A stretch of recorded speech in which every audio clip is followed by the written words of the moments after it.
सात्विक, राजस और तामस, ये प्रकृति त्रिगुणात्मक है। ये जो प्रकृति है, इसकी बात यहाँ पर नहीं हो रही है भगवान में। भगवान में ये सगुण जो बताया गया है, ये सात्विक, राजस, तामस गुण नहीं है। ये बात पहले समझनी चाहिए, तब फिर कंफ्यूजन नहीं होगा कि भगवान को सगुण कहा गया है। तो इसमें हम जैसे जीव हैं, वो कौन से गुणों में बंधे हुए हैं? सात्विक, राजस, तामस, ये त्रिगुणात्मिका प्रकृति है, माया है। हम लोग इसमें बंधे हुए। लेकिन भगवान जहाँ सगुण आया है, वहां पर ये तीन गुण नहीं है। भगवान में है उदारता, माधुर्यता और जो दिव्य दिव्य गुण है, मधुरता, ऐश्वर्य, उदारता इत्यादि जो गुण हैं, वो उनकी बात हो रही है। तो इस तरह के गुण हैं, वो जैसे सर्वव्यापकता है और जैसे सर्वसमर्थता है, ये इस तरह के गुण की बात हो रही है यहाँ पर। यहाँ पर जो जीव बंधे हुए हैं, उन गुणों की बात नहीं हो रही है। भगवान इन तीनों गुणों में कभी बंधे ही नहीं, कभी बंध सकते ही नहीं, क्योंकि वो चिन्मय है। हम लोग भी परमात्मा के चेतन अंश होने से चिन्मय हैं, पर हमने प्रकृति के गुणों के साथ अपना संबंध मान लिया। तो ये सात्विक, राजस, तामस, आप देखो पूरी सृष्टि तीन तरह के गुणों से ही बंधी हुई है। मैं आपको एक उदाहरण देता हूं, जैसे वृक्ष है, तो वृक्षों में भी सात्विक, राजस, तामस है। अब इसमें आप देखिए कि सात्विक में आती है तुलसी, पीपल, और राजस है वो बाकी बीच वाले सारे वृक्ष हैं जो भी हैं, और तामस में आते हैं जैसे भांग है, धतूरा है, इस तरह के। तो ये तीन हो गए। ऐसे पशुओं में भी आपको तीन विभाग दिखेंगे। गाय है वो सात्विक में आती है, और ये हिंसक पशु है, ये राजस में आते हैं। और इसी तरह से जो इनसे भी नीचे कैटेगरी के हैं, वो जैसे सांप है, बिच्छू है, ये सब तामस में आते हैं। तो ये तीन सभी, आप मनुष्यों में भी आपको सात्विक मनुष्य दिखेंगे और राजसी स्वभाव वाले दिखेंगे। सात्विक है वो भगवान में लगे रहते हैं, धर्म में लगे रहते हैं। राजस है वो ज्यादा काम धंधों में लगे रहते हैं। तामस है वो ज्यादा दुर्गुणों में लगे हैं, व्यभिचार है, अनाचार है, दुराचार है, इनमें लगे हुए। तो ऐसे ये पूरी सृष्टि को आप ध्यान से देखेंगे तो इसमें आप देखो, भोजन में भी भगवान ने तीन तरह के भोजन बताए हैं। सात्विक भोजन है, राजस भोजन है, तामस भोजन है।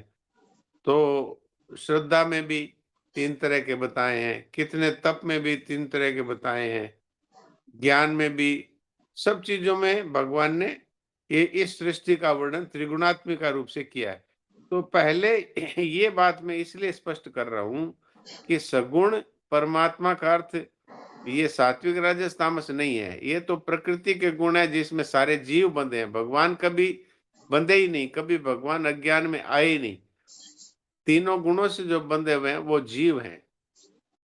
भगवान में जो सगुण और निर्गुण की बात आ रही है, वहां ये आ रहे हैं कि जो सर्व समर्थता है, सर्वव्यापकता है, उदारता है, सौंदर्य है, ऐश्वर्य है, माधुर्य है, ये गुण, तो ये गुण जिनमें है, उनमें ये दो विभाग किए।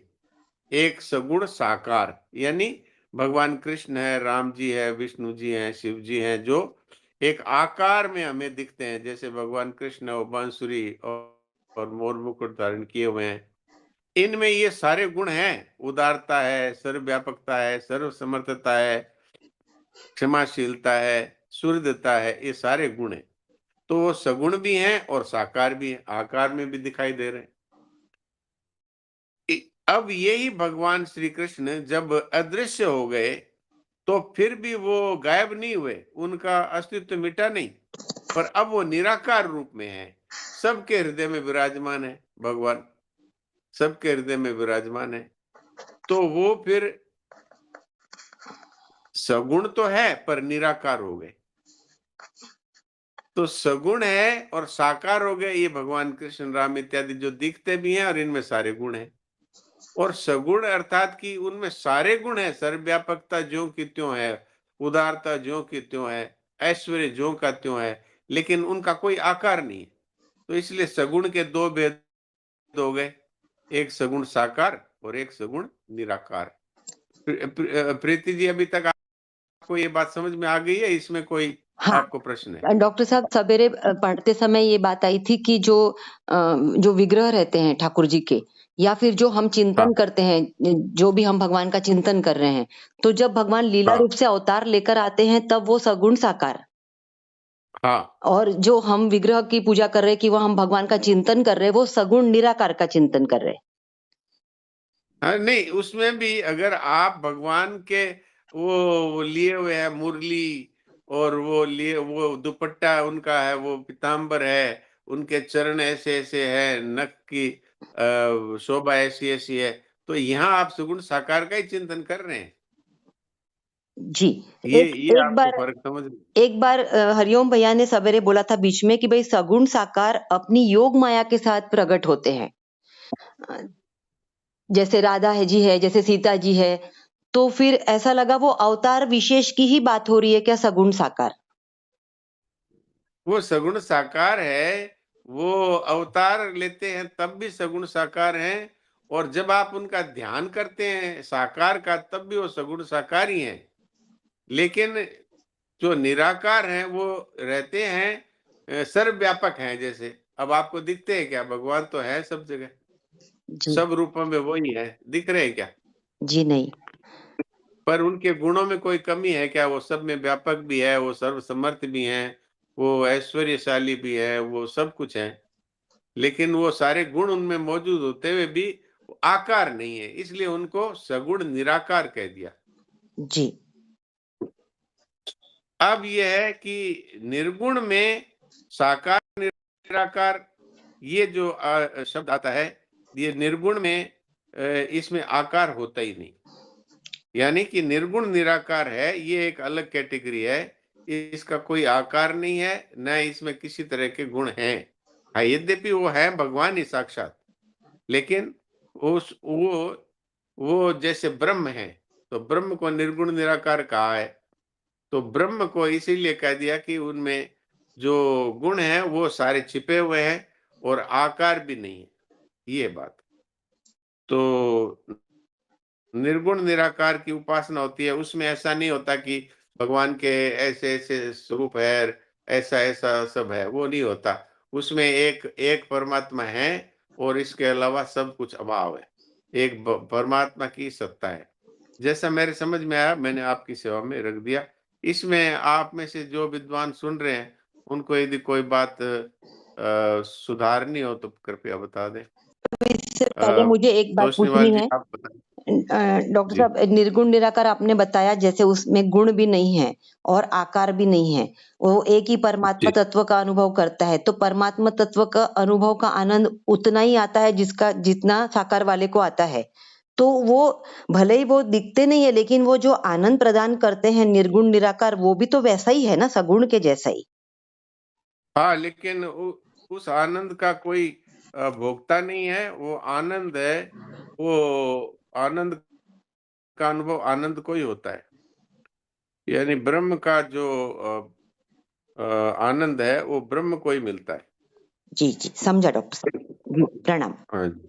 राम राम साहब। जो भगवान के दिव्य गुण है उनमें धर्म ऐश्वर्य यश श्री ज्ञान और वैराग्य भी आते हैं ना? हाँ, सब है, बिल्कुल। ठीक है महाराज जी। बद्री भाई जी, आप कुछ बताएँगे और विशेष?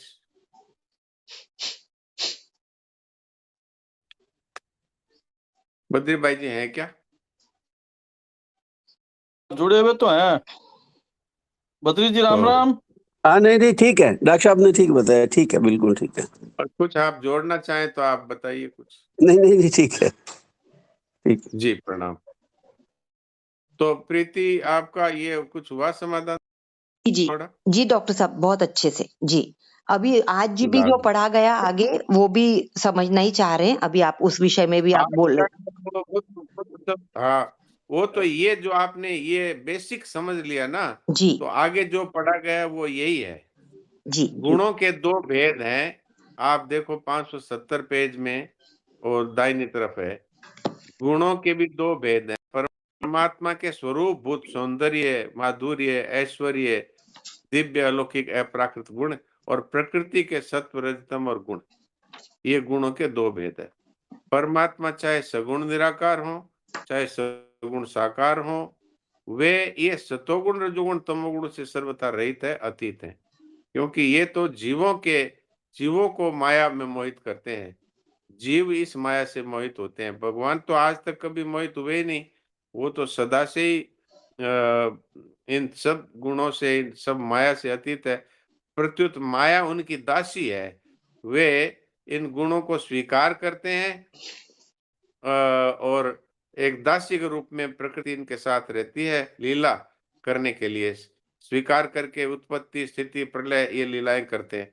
फिर भी वो सतोगुण, रजोगुण, तमोगुण इनसे कभी मोहित नहीं होते और इनसे सर्वथा रहित ही रहते हैं। जो परमात्मा गुणों से कभी नहीं बनते, जिनका गुणों पर पूरा आधिपत्य है, वे ही परमात्मा निर्गुण होते हैं। अगर परमात्मा गुण और गुणों का अधीन होंगे तो वो कभी निर्गुण हो ही नहीं सकते। निर्गुण तो वे ही हो सकते हैं जो गुणों से सर्वथा अतीत हैं। जो गुणों से सर्वथा अतीत है, ऐसे परमात्मा में ही संपूर्ण गुण रह सकते हैं। ये गुण तो ज्यों के त्यों ही रहते हैं परमात्मा में, लेकिन इन जो जो प्राकृतिक गुण हैं, सतोगुण, रजोगुण, तमोगुण, इससे वो सर्वथा अतीत हैं। ऐसी बात समझ में आई है, सो आपकी सेवा में रख दी। बहुत बहुत धन्यवाद। सगुण बहुत अटकी हुई थी, मैं सुबह से सोच भी रही थी। थोड़ा सा समझा ऐसे आचार्य जी ने बहुत अच्छे से समझा हमको, बार बार बहुत प्रयत्न किया, लेकिन थोड़ा सा सगुण साकार और वो विग्रह जो बोल रहे थे ना, उसमें थोड़ा सा कंफ्यूजन था। वो अभी पूरा समझाने से समझा डॉक्टर साहब। बहुत बहुत धन्यवाद, प्रणाम। के ये जो सौंदर्य, डॉक्टर माधुर्य, ऐश्वर्य आदि जो आसान तरीके से ये ऐसा भी तो कह सकते हैं निर्गुण निराकार जिसमें गुण नहीं आकार नहीं, आपने तो विस्तार से कहा।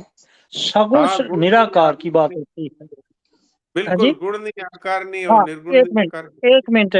सगुण निराकार ये आता है ना श्लोक, जो हृदय सन्निविष्टो, सबके हृदय में जो परमात्मा रहते हैं सगुण निराकार, यानी सगुण निराकार परमात्मा को परोक्ष रूप में भगवत भाव से ही अनुभव किया जा सकता है। हाँ, क्योंकि ईश्वर सगुण है निराकार में ज्यादा सर्वगुण। कंफ्यूजन आ रहा है इनको। और जो सगुण साकार है वो तो आपने बता ही दिया, जो सामने दिखाई देता है, अवतार लेते हैं, या जब हम किसी भी मंदिर में भगवान की पूजा में जाते हैं, जो दिखाई देता है तो बीच में वही सगुण साकार आ जाता है। ऐसा भी कह सकते हैं डॉक्टर साहब? कह सकते हैं। सगुण निराकार का एक उदाहरण यहाँ पर दिया है। वो दिया है हाँ। कि जैसे जैसे आकाश है, उसका कोई आकार नहीं है, लेकिन उसमें हम्म। गुण रूपी शब्द है, तो इसलिए वो सगुण निराकार हुआ। हाँ, यही बात है।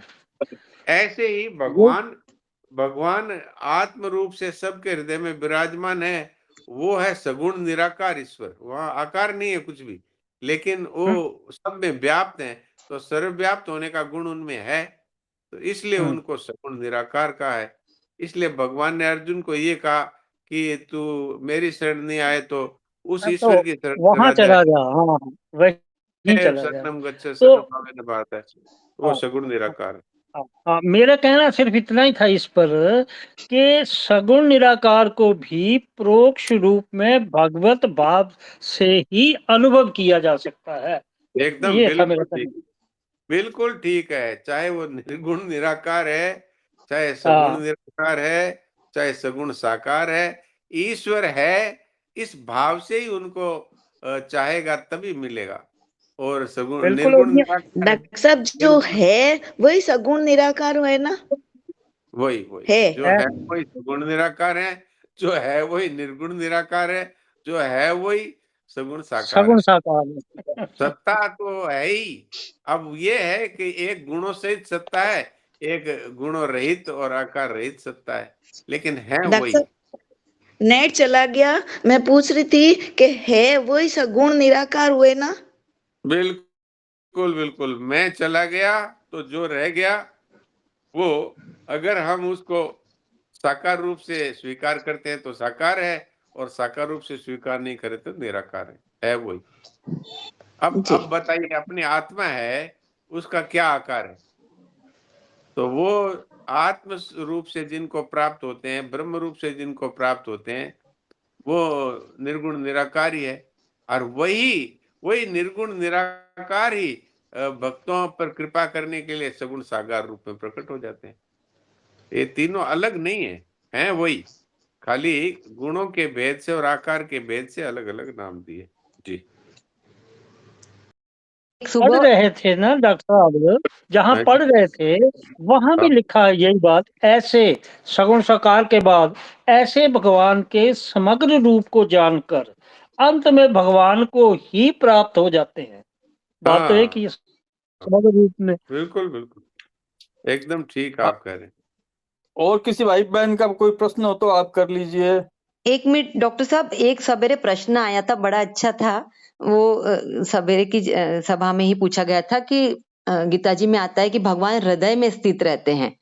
तो फिर बोले हाँ, हृदय तो प्रकृति का अंश है, तो फिर भगवान कहाँ रहते हैं? आत्मा कहाँ रहती है? फिर ये वाली बात भी डॉक्टर साहब आपके मुख से बोलो हमको समझा के। देखिए, एक बात मैं आपको बताऊँ, आत्मा के विषय में हमें ये बात अच्छी तरह पता होनी चाहिए कि सृष्टि के कण-कण में आत्मा विराजमान है। अब ये पत्थर है ना, अब इसमें कोई तो कहते हैं कि पत्थर में आत्मा थोड़ी होती है। तो पत्थर में भी परमात्मा है, वो ज्यों के त्यों ही विराजमान है। चाहे आत्मा कह दो, चाहे परमात्मा कह दो, निर्गुण निराकार रूप से एक-एक कण में वो विराजमान है। तो प्रत्येक कण में ही हुआ। अब यह जीवात्मा क्या हुआ कि जिसमें इस संसार को की ममता और कामना, अर्थात संसार को अपना मानकर या इसमें अहंता करके जो होता है वो जीव हो गया। बाकी आत्म रूप से भगवान और परमात्म रूप से भगवान कण-कण में विराजमान है सभी जगह। जी, हर वाली बात आपने कही डॉक्टर साहब। जैसे दो पत्थरों को जब मारा जाता है, रगड़ा जाता है, तो उसमें से आग चिंगारी निकलती है, तो वो जी। शक्ति ही तो है, वो शक्ति ही हाँ, तो है। हाँ, वो तो ठीक है। वो तो है ही, जिस तरह से आग है वो निराकार रूप से पत्थरों में विराजमान है, ऐसे ही परमात्मा भी निराकार रूप से सब जगह विराजमान है। महाराज जी राम राम। महाराज जी राम ये राम। बताओ, हृदय की जो बात आई है, हृदय तो भाव रूप है ना? हाँ, ऐसा हृदय का हृदय मतलब का भाव रूप है ना? भाव रूप में तो भगवान बसते हैं। तो क्या ये कण-कण ठीक है? कण-कण में विराजमान है, वो हृदय में विराजमान है। ठीक है महाराज जी।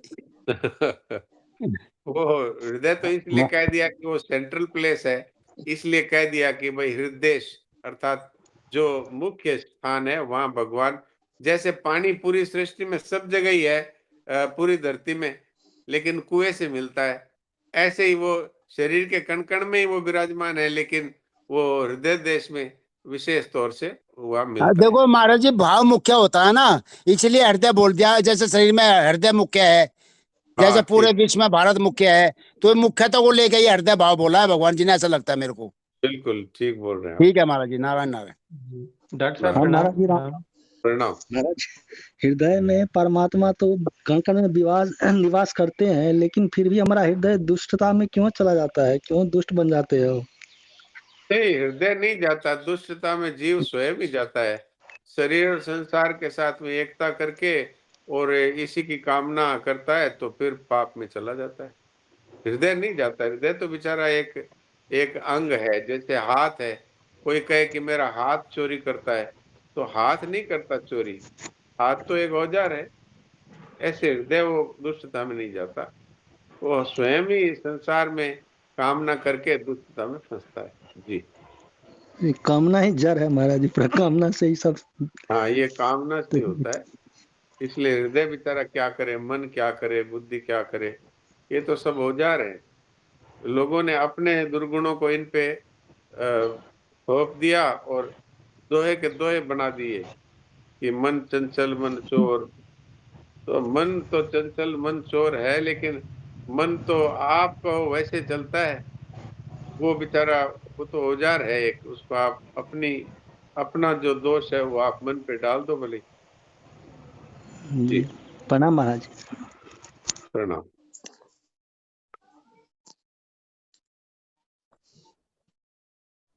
और और कोई किसी बात की शंका बताइए। प्रश्न हो तो आप पूछ लीजिए डॉक्टर साहब से। हाँ, प्रश्न हो तो पूछिए, नहीं तो फिर हम्म जो कोई अपने भजन बोलते हैं। हम्म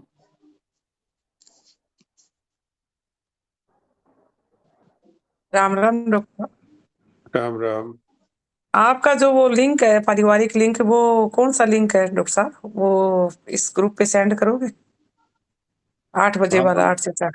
हाँ जी। हाँ, आप ऐसे करो, मेरे नंबर लिख लो, आप अपने नंबर से व्हाट्सएप पे मुझे आप लिख के भेज दो तो मैं आपको भेज दूंगा। क्यों ग्रुप में भेजने की परमिशन नहीं है, इसलिए आप मुझे मेरे नंबर लिख लो अगर पेन हाँ, कागज है तो।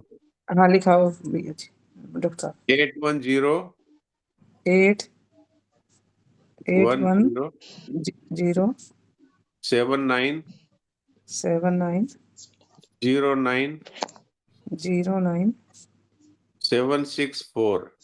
7 6 4। 8 बताइए 1 दोबारा। 0 7 9 0 9 7 6 4। हाँ, यही नंबर है, इस पे आप व्हाट्सएप पे अपने नंबर लिख दो तो मैं आपको वो लिंक भेज दूंगा। ठीक है डॉक्टर साहब, धन्यवाद। राम।